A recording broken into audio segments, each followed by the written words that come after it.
Meu nome é Brás Rodrigues Nogueira.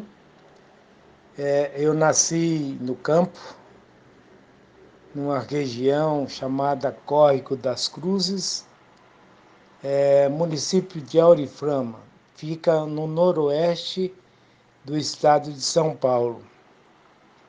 Resumindo, eu dei aula durante 19 anos em escolas públicas, municipais e estaduais, escolas particulares. E aí fui diretor do Campos Sales durante 20 anos e os últimos 2 anos eu fui diretor da DRE Ipiranga. Então essa é a minha história, é como eu cheguei a ser um profissional da educação. E estou aposentado e continuo o mesmo trabalho na comunidade onde Campos Sales está inserido. Eu trabalho pelo projeto da Escola Campos Sales, sem entrar dentro da escola, porque eu dou oficinas de ética para moradores de Heliópolis,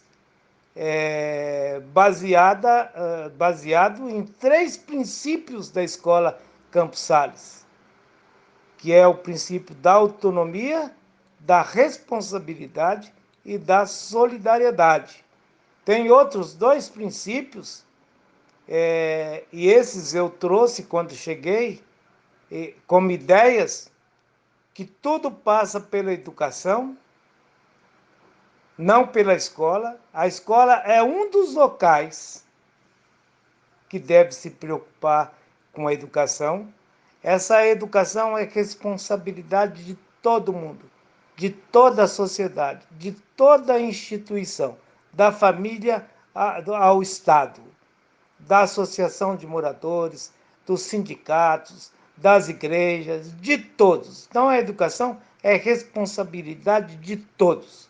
Logicamente que a escola é importante, tem que fazer a sua parte, mas a escola que atua entre as suas paredes, que não atua fora das paredes, essa escola tem que desaparecer, tem que desaparecer. E eu, então, tive uma política de me aproximar dos alunos, de me aproximar dos professores, de me aproximar das lideranças e tentar, junto com eles, entender que a educação deve ser prioridade.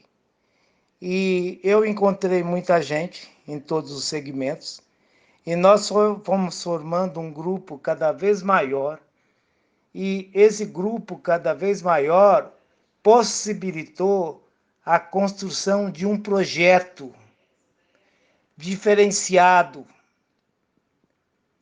de lá daquela região. E esse projeto ele foi construído a duras penas, ao longo de vários anos, e a gente tinha que construir um clima entre nós, entre as pessoas desse grupo, de entusiasmo, de esperança e acreditar que a educação pode operar uma mudança com base na justiça, na liberdade, na fraternidade. E a gente conseguiu, durante um tempo, um grupo bastante grande. E eu não sabia até que ponto as 2 ideias tinham calado em pessoas da comunidade. Quando aconteceu, em 1999, o assassinato de uma aluna nossa, que estudava à noite. Tive uma ideia da gente fazer uma caminhada pela paz. Só que a gente tinha que construir isso. E como construir isso? Primeiro tem os professores, que a coisa é um pouco complicada. E eu convidei o professor Orlando, que é um professor que era uma liderança entre os professores, que todo mundo escutava os professores. E se Orlando assumisse essa caminhada, eu não precisava me preocupar muito com os professores, porque Orlando daria conta desse trabalho lá, dessa mobilização lá. Teria outros segmentos para que eu me envolvesse mais. No mesmo dia, o Orlando me deu uma carona, a gente foi até a Rua da Mina e eu encontrei lá lideranças comunitárias ligadas à UNAS, que é a principal associação de moradores de Heliópolis, e naquela época, em 1999, o presidente era o João Miranda, e eu coloquei para o João, falei, olha, infelizmente a Leonarda foi assassinada, nós não temos o que fazer quanto a isso, mas nós podemos agora fazer uma caminhada pela paz e mostrar para todo mundo que nós não aceitamos essa violência barata. Então, eu perguntei para o João Miranda e para os outros que estavam lá, vocês ajudam a organizar uma caminhada pela paz, pelas ruas e vielas de Heliópolis?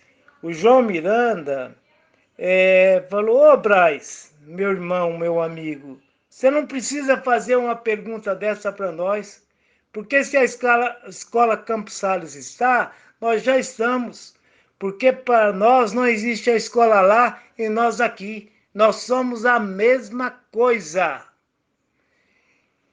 E essas palavras, para mim, foram muito importantes, porque trouxe uma esperança no momento que eu estava desesperançado.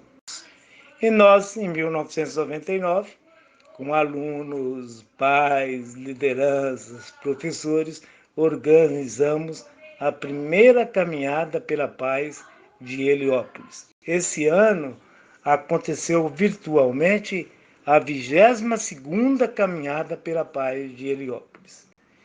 E na medida que o tempo foi passando, a escola passou a ser considerada a escola mais integrada com a comunidade, mas quem pensava a escola, quem estava refletindo a escola, percebia que essa integração escola-comunidade não se transferia para a relação professor e aluno. Como mexer nessa relação professor e aluno? Como mudar essa relação? Então é muito complicado, porque é como mexer numa caixa de marimbondo, porque às vezes o professor, para se defender, porque ele é prejudicado em várias coisas, ele não quer nem ouvir nada de novo. Ele se fecha para uma coisa de novo, nova. E, logicamente, que nós conseguimos, aos poucos, a mexer nisso. E um fato que ajudou muito a mexer nessa relação professor e aluno foi que, no primeiro semestre de 2004, apareceram 3 professoras na minha sala, uma delas de nome Mara, e a Mara falou assim, Braz, no quesito integração escola-comunidade, a nossa escola é modelo, mas as coisas não rolam lá na sala de aula. Ela falou isso meio desconfiada, mas esse era o meu problema. Só que estava sendo formulado por uma professora. Que é importante isso para um diretor. Aí eu falei para ela, escuta, vocês não vieram aqui, como a maior parte dos brasileiros não, né? Que detecta problemas e mais problemas, aí cata o problema e joga no colo do outro, e o outro tem que resolver. Aí a Mara falou, não, a gente tem uma proposta. Lá em Portugal, ela disse, tem uma escola que tem um diretor que ficou lá há 30 anos, a escola não tem parede, a escola não tem seriação. Aí eu perguntei para ela, quantos alunos tem essa escola? Ela falou 187. Aí eu falei para ela, nós temos 1.800. Aí eu perguntei, quantos períodos tem essa escola? Ela falou, não, eles entram de manhãzinha e saem à tarde. Nós temos 4 períodos. E, na realidade, eu estava questionando a professora para ver se ela realmente defendia uma proposta. E nós não concluímos nada, não chegamos a lugar nenhum. Ela foi embora, eu também vim embora. E aí, a partir daquele dia, a Mara colocava bilhetinhos embaixo da minha porta, me provocando, entendeu? Citando aqueles autores portugueses que defendia a Escola da Ponte. Aqui no Brasil, ela citava o Rubem Alves, que escreveu um livro sobre a Escola da Ponte, e ela me provocando. Aí, no segundo semestre, eu fui fazer uma pós-graduação em educação comunitária. Segundo semestre de 2004 e todo o ano de 2005, foi um ano muito rico, de muita aprendizagem, porque o meu trabalho de conclusão de curso foi a implementação de uma metodologia de ensino com base nos princípios da Escola da Ponte. Eu apresentei essa proposta em vários seminários, eu apresentei para as lideranças comunitárias, não só da UNAS em Heliópolis, eu apresentei para o grupo de jovens de Heliópolis, e depois que tinha um clima favorável, eu escrevi o meu relatório de observação e entreguei para as coordenadoras e pedi para elas tirar uma cópia de cada relatório e entregar uma para cada professor. Não entrar na defesa e nem na crítica da proposta, entregar para os professores e fazer uma leitura conjunta. Em setembro de 2005, essa proposta foi levada para o Conselho de Escola. Isso é muito importante. No dia, na reunião, tinha 21 conselheiros eleitos, com direito a fala e voto, e tinha 61 pessoas na sala. Teve a fala de um professor, colocou várias objeções, mas o projeto foi aprovado por unanimidade, porque o professor não tinha direito a voto.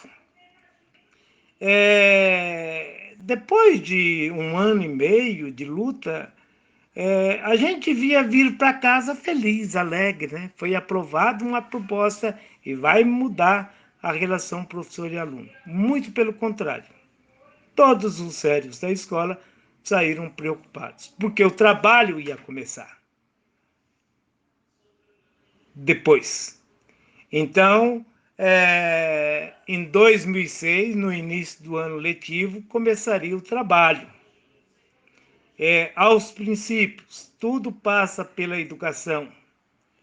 Escola como centro de liderança, foi acrescentado 3 princípios da Escola da Ponte: autonomia, responsabilidade e solidariedade. Durante 2 anos, a gente não caminhou 1 milímetro na mudança da relação professor e aluno. Eu fiquei assim, quase desesperado. O que fazer? Então, eu um dia aqui nessa cama resolvi chamar os professores que gostam de criança, que arregaçam as mangas, que estão agradecidos a Heliópolis, porque tem aquela escola, aquelas crianças, e ele trabalha lá e no final do mês ele recebe um salário. Professor que gosta de gente. Então, no universo de quase 160, eu encontrei 15. Então, bateu a avaliação, realmente nós não fomos para lugar nenhum. Tinha atividades pontuais, brilhantes, mas a relação professor e aluno, ainda o professor era o centro, o aluno não era o protagonista. Se eu tirar várias paredes internas aqui da escola física, vocês bancam diante dos professores. E no final da reunião, falaram para mim, tá legal, pode tirar as paredes que a gente banca diante dos professores. Aí eu falei, vocês bancam diante dos professores e nós todos vamos bancar diante dos alunos e diante dos pais. Se não tiver essa unidade, se não tiver princípios claros, se não tiver essa vontade de estar junto e de caminhar de acordo com esses princípios, fica muito difícil. Muito difícil. E que num grupo, o líder é aquele que mantém a esperança do grupo. Numa escola, pode ser o diretor mesmo, pode ser uma coordenadora pedagógica, pode ser um aluno, pode ser um pai, pode ser uma liderança. Então, aquele que mantém a esperança do grupo é o líder do momento, independente de que segmento da comunidade escolar ele é. Deviam organizar uma sociedade para que todos vivam nessa sociedade com dignidade. E as religiões e as ideologias políticas muitas vezes promoveram guerras, lutas intestinas entre o ser humano. Então, as religiões não conseguiram organizar essa sociedade que todos precisam. E as ideologias políticas também não, muito pelo contrário. Provocaram foi muitos desentendimentos, muitas guerras, muita luta, muita dor, muito sofrimento. Eu acho que é a educação, não a educação que ocorre entre as paredes da escola, mas aquela educação que perpassa toda a comunidade, que ocorre nas casas, que ocorre na rua, que ocorre na associação de moradores, em todos os lugares. Essa educação, ela tem a força de fazer uma sociedade mais justa, mais humana. Eu acho que a tarefa principal da educação é organizar essa sociedade para que as pessoas se sintam em casa, independente do sexo, independente da religião, independente de ideologias políticas. A gente tem que organizar uma sociedade onde cada um tenha vida em abundância. Eu acho que essa é a tarefa principal da educação. Eu acredito nessa educação. Eu acho que o nosso país pode se tornar, sim, uma escola, assim como o mundo, assim como todo o nosso planeta. Eu espero que a gente comece a entender isso. Se a educação realmente funcionasse, eu acho que nós não teríamos 99% dos nossos políticos que são eleitos. São eleitos por pessoas que realmente não sabem direito o que estão fazendo, sem pensar, sem raciocinar. Então, a educação é aquele instrumento que pode unir todo mundo e colocar todo mundo a serviço de uma organização da sociedade para que todo mundo tenha vida em abundância.